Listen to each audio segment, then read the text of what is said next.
யுவன் அண்ணன் நான் வந்து ஃபர்ஸ்ட் டைம் அவரோட ஸ்கிரீன்ல நான் பார்க்கும்போது கேப்டன் நடிச்ச Alexander BGM score by Yuvan Shankar Raja அப்படின்ட்டு வந்தது. அதுக்கப்புறம் இன்னைக்கு தான் நான் ஃபர்ஸ்ட் டே அண்ணன் யுவன் சங்கர் அண்ணனோட மீட் பண்றேன். இன்னைக்கு தான் நான் பேசுறேன்.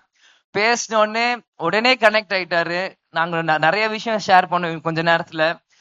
எல்லாரும் மாதிரியும் சின்ன வயசுல இருந்து ஸ்கூல் டைம்ல இருந்து அவர் சாங் கேட்கறதுல இருந்து அவர் வந்து மியூசிக்கால கனெக்ட் ஆனார். ஏன்னா கேப்டன் வந்து ஃபர்ஸ்ட் சகாப்தம் படம் சொல்லும் போது என்ன சொன்னாருன்னா, ஃபர்ஸ்ட் படம் ஷம்மு நடிச்சாருன்னா அது இளையராஜா சார் ஃபேமிலியில இருந்தா ஒருத்தர் வாசிக்கணும் அப்படின்னு சொன்னாங்க. சோ அந்த மாதிரி சகாப்தம் பாத்தீங்கன்னா நீ கார்த்திக் ராஜா சார் வாசிச்சாரு. செகண்ட் படம் ஷம்முக்கு கொம்பு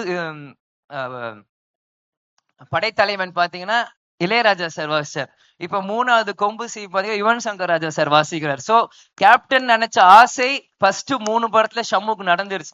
ராஜா சார் ஃபேமிலில இருந்தான் ஃபர்ஸ்ட் 3 படமே இசை அமைக்கணும் அப்படின்னு 3மே வந்துருச்சு. அதனால அது உண்மையிலேயே ஏன்னா அவங்க பவதரணி அவங்க கூட சகாப்தத்துல பாடி இருக்காங்க. ஸோ அவங்க ஃபேமிலியில யாரெல்லாம் சிங்கர்ஸோ எல்லாருமே ஷம்முக்காக பாடி இருக்காங்க. அது வந்து உண்மையிலேயே Shammu is a blessed child. Captain ஆசைப்பட்டது நடந்துருச்சுன்னு தான் இந்த நேரத்துல நான் நினைக்கிறேன்.